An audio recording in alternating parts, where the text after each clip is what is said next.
What's going on, everybody? Welcome to Fantasy Sports Now. We're just going to do a quick injury report. Happy Friday, guys. I'm happy it's the weekend. A lot of good baseball going on right now, but a lot of COVID cases, and we're going to start with one right away. This one is probably old news to most of you, but Tatis, and we're not going to spend a lot of time here because Tatis has the COVID, unfortunately, confirmed that he actually is testing positive. It sounds like he doesn't have very many symptoms, though, which is always a good sign. I don't know, obviously, his vaccination status and all that fun stuff, and this isn't a political show, and I'm not going to get into any of that.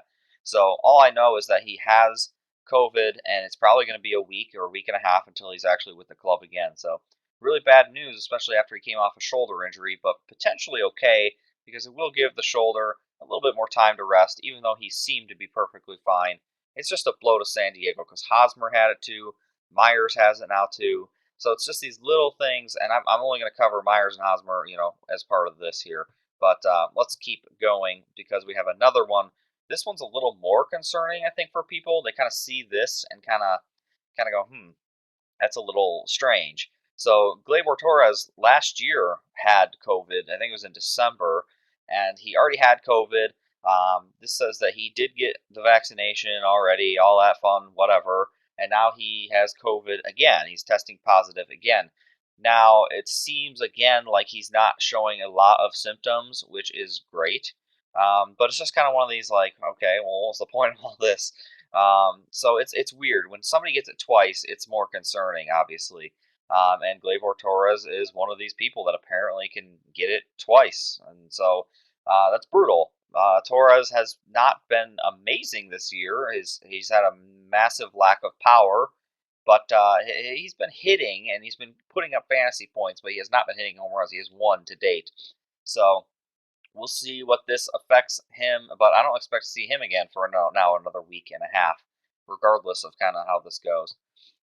Good news on the COVID front, though, was that Corbin Burns finally, after all these weeks of trying to figure out what was wrong with Burns and kind of speculating that it was COVID, finally it looks like he did have COVID. He's back. He pitched last night. He pitched pretty well. He finally walked somebody. He set the record for strikeouts before issuing a walk. I believe it was 58. So that was pretty impressive there. But he's back and he looked great, honestly. So go full blast and start him as you normally would. Luckily for everybody, he didn't get this Moncada or Eduardo Rodriguez version of this thing where it just knocks you out. So good for him. Lucky for him. Lucky for all of us. Now we'll get into some non-COVID stuff. Zach Gallen. Okay, a very, very odd one here. So he had initially at the beginning of the year, he hurt his forearm, and on this channel we're talking about, when we talk about forearms, we talk about biceps on this channel, we generally point to Tommy John surgery, and he was one that we are kind of like, okay, seems like that's where this is headed, and then it turned out to be a fractured forearm, and it was like, whoa, okay, that's weird.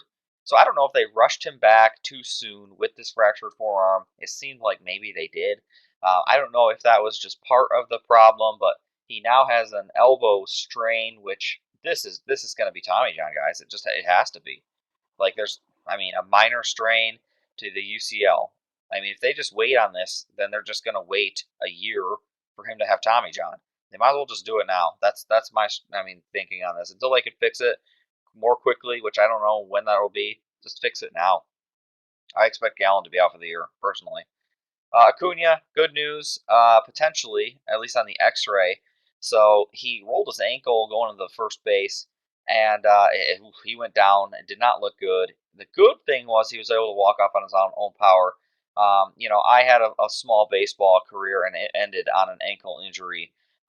It was not broken. Not to give this, a bit of bad news. My ankle was not broken.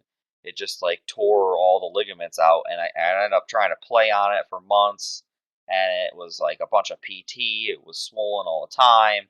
It was bad. So a lot of times I know with ankles, it's actually better to just straight up break them than to have them be rolled. So I hope since he was able to walk off on his own power, I'm really hoping that this was just a minor turn twist that might take a couple days and he'll be back in the lineup. I really hope that's the case, and I really hope it's not one of these that's going to require surgery and put him on the shelf for a couple of weeks. So though this sounds like good news, we don't know yet, honestly.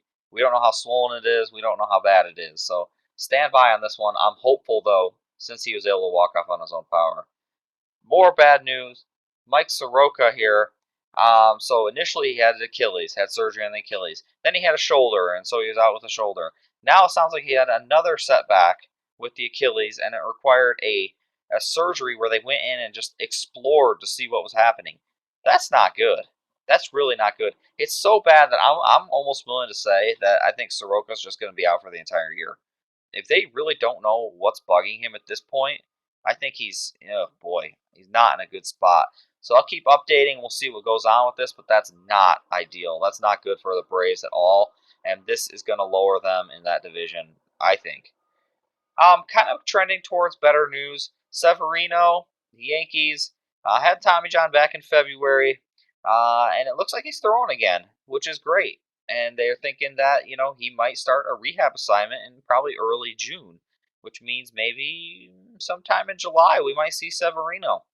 I think that that's earlier than a lot of us expected, and I think that the Yankees obviously want and need him back. He was an ace at one point. I think personally that his ace status is probably gone, even when he comes back. I think it's gone. He was trending down pretty hard the prior year and a half or 2 years. Now you could, of course, argue that his arm was hurt, and that's true. But I think that he'll come back and hopefully be a solid kind of number 2 or 3 for the Yankees. We'll see what happens. Christian Pach, yeah, so he left the game with an injury to the hamstring. Not really ideal for somebody who's kind of got speed as an element of their game. Pach is not known for his offense, really. He's a defensive first prospect. He's like an elite defensive prospect. And to have a hamstring injury is not really good for your, potential playing time and all that fun stuff. I think he's going to be fine eventually, but this is just not an ideal injury at all. So hopefully he can come back from this and start hitting. But I don't know. I don't know what to expect from him from like a fantasy perspective. He was pretty low on my list. Lance Lynn, some good news here, I guess. He got hit in the wrist, and apparently it got hit hard, but he stayed in the game, continued to pitch. The X-ray was obviously negative since he continued to pitch. But man, get hit in the pitching wrist that hard, you just feel like it's going to get sore. I would be very leery of his next start personally. I know obviously, like if you're in fantasy, you're going to start Lance Lynn, but if you have other options, it might be worth doing. Ketel Marte on his way back finally. He keeps getting hurt with these random things. This is a hamstring that's been lingering for months now. But it sounds like he's finally doing simulated games. The Diamondbacks desperately need him, and we'll see what happens there. Valdez, we kind of went over a little bit. He's throwing bullpens now, and we actually have a date now. They're talking about June.